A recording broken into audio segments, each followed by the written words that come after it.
Good morning and welcome to Radio Friends. This is Thursday, May the 7th. I'm coming to you from my home in northern Boone County, and I have Susan CookWilliams on the line, River City Habitat for Humanity, and I assume that you're at your home in Jefferson City. I am. I'm looking outside at my backyard at this moment. Good morning to you, Susan. And this has been a trying time for a lot of people, but especially Habitat. You've shut down everything, right, for the past month or so? We did. It's been about 6 weeks now that we have kind of just stopped everything and been waiting to see what happens. We're taking our direction from the state and from Habitat International, and so it's been on pause, and we look forward to unpausing. So how is this going to work with the stay-at-home orders being relaxed by the state of Missouri? What will this do with River City Habitat? So we're still going to be pretty careful just because we want to ensure the safety for our volunteers and our families. And we have a volunteer base that is mainly retired individual ages. So we're just kind of phasing it in. We're going to remain closed, I think, for the next couple weeks probably, but we will be working with some of our regular volunteers to get back on the job site and doing what we can, and then we will reevaluate and see if we can open it up to outside groups soon. So do you actually have a house that has been started but is on pause right now? We actually have 5 houses that we've been working on that we had hoped to finish this year. And so those are all kind of on pause, and we will be working on those. And then, of course, we have the Blitz Build homes that we will be working on again soon as soon as we can. Do you have any idea at all, any estimate as to when those 5 houses will be done as you slowly go back to work? Well, they're all in different phases right now. So we have one that was a remodel that will be home to a tornado survivor family.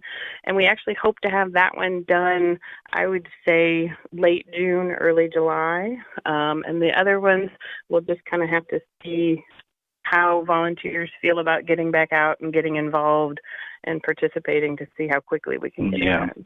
If people want to help out financially, Susan, what do they do? They can donate on our website, rivercityhabitat.org. They can actually text JC Habitat to 44321, or they can send a check to our office. Okay, and the office address is? 1420 Creek Trail Drive, Jeff City 65109. All right, Susan CookWilliams. And I guess right now, the best thing people can do if they want to help out is to send some money. And then once you're back in full swing again, volunteering to help out would be a great deal also, correct? That would be wonderful. All right, Susan, thank you so much for talking with us today. I wish you continued success with River City Habitat for Humanity in Jefferson City, and we'll talk again real soon. Okay, thank you, Paul. Thanks, Susan. All right, now I want to introduce you to another one of my friends, MARILYN McLEOD, and you're at home in Columbia, correct, MARILYN? I am at home in Columbia. And you're feeling well, and you're safe? Yes, thank you. I hope you are too. Yes. Now, of course, MARILYN is with the League of Women Voters. We always talk about the events that you have at the library. You're doing something different in May. Instead of meeting at the library, you're doing what? Well, this is kind of interesting. It's sort of an experiment, but we hope people will like it. And unless they're getting tired of doing meetings on Zoom, we're going to do 3 different events on Zoom. And hopefully we'll get a nice turnout for it. So what are the 3 Zooming events that you're going to do? Okay. On Tuesday, May 12th, from 12 to noon, we usually do a lunch and learn on the second Tuesday of the month. And so this is the second Tuesday. I hope that's correct. And we'll do our lunch and learn, but you can have your lunch at home.